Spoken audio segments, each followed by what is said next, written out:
की ती आपल्या रूममध्ये येऊन गेलेली आहे. तेव्हा अर्जुन म्हणत असतो, म्हणजे? तेव्हा सायली सांगत असते की हो, ती आपल्या रूममध्ये आली होती आणि तिने शोधाशोधी केलेली आहे आणि तिला कळलेलं आहे. इकडे महिपत मात्र विचार करायला लागलेला असतो. महिपत म्हणत असतो की काहीही झालं तरीही एक गोष्ट मात्र विसरून चालणार नाही, ती म्हणजे की मला माझ्या लेकीला बाहेर काढायचंय. महिपतला आता दिवसायला नागराज दोघंही दारू पिऊन फुल झालेले असतात आणि म्हणत असतात की नागराज म्हणत असतो की महिपत, तू एवढा मोठा ना रे, तुझी मुलगी महिना झाला तिथं जेलमध्ये आहे आणि तू काहीच करू शकलेला नाहीये. तेव्हा आता महिपत म्हणतो की वकिलांची अशी फौज उभी करतो माझ्या मुलीला बाहेर काढण्यासाठी आणि एकेका वकिलाला तो फोन करू लागतो. पहिल्यांदा आर के असोसिएट्स आहेत त्यांना कॉल करतो, त्यांच्याशी बोलू लागतो. तेव्हा मात्र ते म्हणतात की बोला ना महिपत शेठ, काय काम आहे? तेव्हा महिपत सांगत असतो की असं काम करायचं आहे. तेव्हा मात्र ते म्हणत असतात की नाही सॉरी, ती अर्जुन सुभेदारच्या विरोधातली केस, अहो असं तर ऑलमोस्ट ती केस संपतच आलेली आहे, त्यामुळं मी ती केस लढू शकत नाही, असं तो बोलत असतो. तेव्हा मात्र इकडे महिपत आणि नागराज दोघे पाहत असतात. तेव्हा महिपत म्हणत असतो की वाटेल तेवढे पैसे देईल. तेव्हा तो म्हणत असतो की पैशाचा प्रॉब्लेम नाहीये, पैसे तुम्ही द्याल हो, पण ती केस लढून काय उपयोग आहे, कारण मला त्याचा फायदाच नाही. दुसऱ्या वकिलाला फोन केला जातो, तोही म्हणत असतो की नाही, मी ती केस नाही घेऊ शकत. महिपत म्हणत असतो 113% पैसे देईल मी, त्यापेक्षा जास्त, जेवढी तुमची फी असते ना त्याच्यापेक्षा जास्त. परंतु महिपतला मात्र सगळेजण नकार देत असतात. सगळ्यांचं असं म्हणणं असतं की नाही, आम्हाला ती केसच नको आहे, आम्हाला ती केस लढायचीच नाही, असं सगळ्यांचं म्हणणं असतं. महिपत मात्र चिडलेला असतो. इकडे साक्षी मात्र आजूबाजूला कोण आहे का या सगळ्या गोष्टींचा विचार करत असते आणि ती फोन लावायला घेते आणि मग तिने महिपतला फोन लावते. महिपत फोनवर फोन सगळ्यांना लावत असतो, सगळ्यांशी बोलत असतो.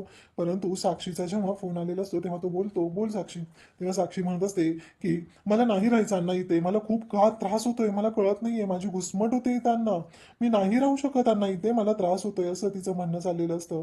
तेव्हा महिपत म्हणत असतो हो मी प्रयत्न करतोय, माझे प्रयत्न चालू आहेत. आणि साक्षीने तोपर्यंत फोन कट केलेला असतो. महिपत तिला म्हणत असतो की काय झालं. तोपर्यंत साक्षी म्हणत असते की मला वाटत नाही अण्णा की तुमच्याकडून काही होऊ शकेल, असं साक्षी महिपतला बोलत असते. आणि साक्षीच्या या बोलण्यामुळं महिपतला तर धक्का बसलेलाच असतो.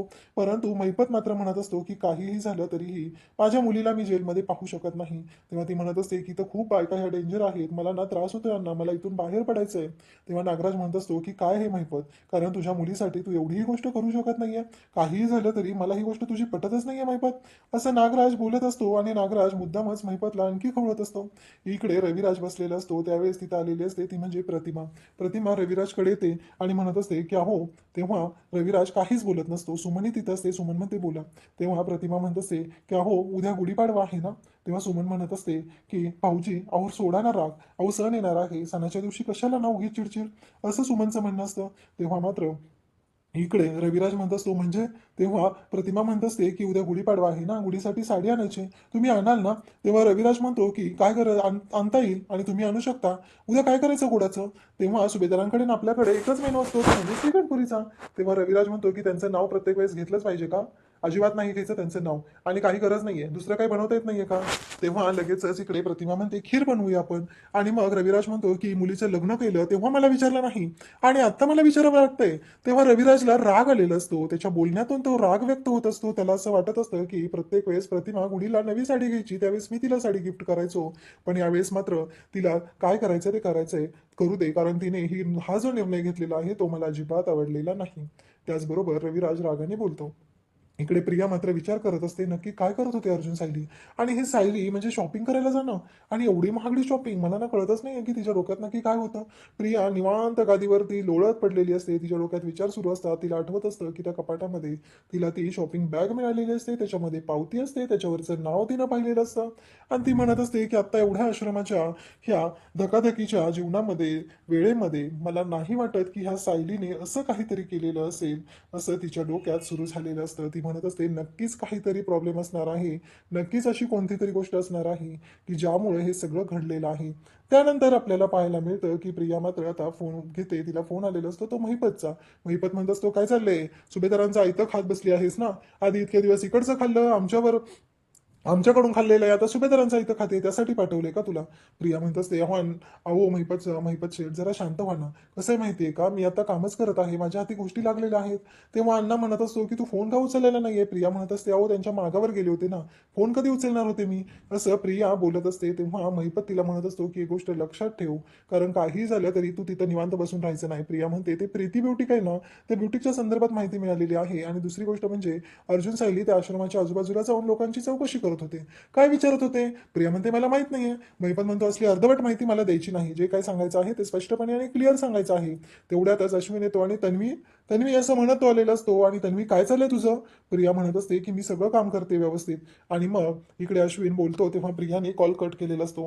कारण प्रियाचा चांगलाच बँड वाजलेला असतो. प्रियाला वाटत असतं की हे सगळं काय घडतंय, कारण हे अश्विनने माझं बोलणं तर ऐकलं नाहीये ना. तेव्हा अश्विन म्हणत असतो की तू डोळे बंद कर, मी तुझ्यासाठी काहीतरी आणलंय. प्रिया म्हणत असते काय म्हणतोस अश्विन? अश्विन म्हणतो आधी डोळे तर बंद कर, हात पुढे कर. भिकाऱ्यासारखे प्रियाने आता हात पुढे केलेले असतात आणि अश्विन तिच्या हातावरती ते गिफ्ट ठेवतो आणि तिच्या अंगावरती ती साडी टाकतो. तिच्यासाठी तिने ती साडी आणलेली असते आणि प्रियाला म्हणतो की आता डोळे उघड. आरशाच्या समोर प्रियाला उभं केलेलं असतं आणि प्रियासाठी त्याने प्रेमाचं प्रतीक असलेली लाल रंगाची साडी आणलेली असते. प्रिया मात्र अश्विनला मिठी मारते. अश्विनला म्हणते की खरंच खूप छान गिफ्ट आहे माझ्यासाठी. तेव्हा अश्विनला मनातून म्हणते की कसं आहे माहितीये का, काहीही झालं तरीही तू ते बोलणं ऐकलेलं नाहीये हेच माझ्यासाठी खूप झालेलं आहे. म्हणजे प्रियाच्या मनात भीती पण असते की तिचं बोलणं कोणी ऐकू नये, तिच्या बाबतीत कोणी काही उलटसुलट विचार करू नये, कारण सुभेदारांच्या प्रॉपर्टीवरती डल्ला मारायचा असतो तिला आणि याच गोष्टी तिला करायच्या असतात. इकडे मात्र आपल्याला पाहायला मिळतं अर्जुन आणि सायली विचार करत असतात. सायली म्हणत असते आपल्याला वाटलं होतं काहीतरी आपल्या हाती लागेल, पण आपल्या हाती काहीच लागलेलं नाहीये.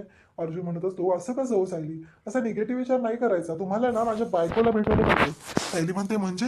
तेव्हा अर्जुन म्हणतो माझी एक बायको आहे ना सायली, तिच्याबद्दल मी बोलत आहे. ती एवढी पॉझिटिव्ह असते ना, तुम्ही विचारच नाही करू शकत. म्हणजे प्रत्येक वेळी चांगल्या गोष्टीतून वाईटातून चांगलं शोधण्याचा ती प्रयत्न करत असते. आता विचार करा ना, कसं आहे माहितीये का, आता ही प्रिया आहे ना, इथे आपल्या घरी राहायला आलेली आहे अश्विन सोबत लग्न करून. जेव्हा ती तिकडे राहायची तेव्हा ती दुसऱ्या ठिकाणी होती आणि मग तेव्हा आपल्याला तिच्या बाबतीत विचार करणं अवघड जायचं, ती कुठं जात असेल, काय करत असेल, कोणाशी बोलत असेल. पण आता ह्या गोष्टी आपल्यासाठी सोप्या झालेल्या आहेत. कारण तुम्ही विचार करा ना, काहीही झालं तरीही एक महत्वाची गोष्ट म्हणजे आत्ता प्रिया काय करते, कुठं जाते, तिचं काय चाललेलं असतं, या सगळ्या गोष्टीत आपल्याला तिच्यावरती बारीक लक्ष ठेवता येईल. तेव्हा सायली म्हणते खरंच तुमची ही टीचर जी आहे ती मास्तरीण हुशार आहे, भेटायला पाहिजे तिला. आणि चांगला विद्यार्थीही तयार केलेला आहे तिनं. दुसऱ्या दिवशी सकाळी आता पाडव्याचा दिवस असतो. सायलीने छान तयारी केलेली असते, दारात रांगोळी काढायला घेतलेली असते, रांगोळी काढत असते, त्याचबरोबर फुलं आणलेली असतात. फुलांची ही रांगोळी सायली काढत असते. खूप छान पद्धतीनं सगळी तयारी ती करत असते. आणि त्याच वेळी कल्पना येते. भल्या पहाटे उठून सायलीनं सगळी तयारी केलेली असते. कल्पना हे सगळं पाहत असते, परंतु तिला काही ते पचनी पडत नाहीये. तिला मात्र हे आवडत नाहीये की हे सगळं काय आहे. कारण काहीही झालं तरी कल्पनाचं असं म्हणणं असतं की नाही, ही मुलगी जी आहे ना ती अति करते, असं तिला वाटत असतं. सायली मात्र मनापासून रांगोळी काढत असते, छान असं डेकोरेट करत असते, वेगवेगळ्या फुलांनी ती रांगोळी काढत असते. परंतु कल्पनाच्या डोक्यात मात्र वेगळेच विचार सुरू झालेले असतात. त्यानंतर कल्पना रागाने तिथून निघून जाते. तिला हे आवडलेलंच नसतं. एक तर पाडव्याचा दिवस आहे, तिच्यासाठी तिच्या तन्वीचा हा पाडवा आहे आणि सायलीनं सगळी तयारी केलेली आहे.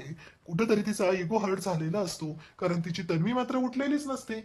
आणि त्याचबरोबर इकडे आपल्याला पाहायला मिळतं सायलीने मात्र छान रांगोळी घातलेली असते, सगळं छान केलेलं असतं.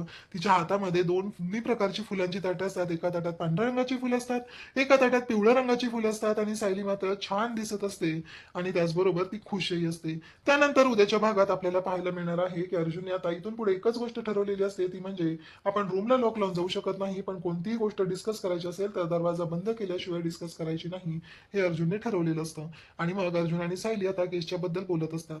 तेव्हा अर्जुन सायलीला म्हणत असतो की मला एक सांगा की त्या प्रियाचे मित्रमैत्रिणी वगैरे होते का?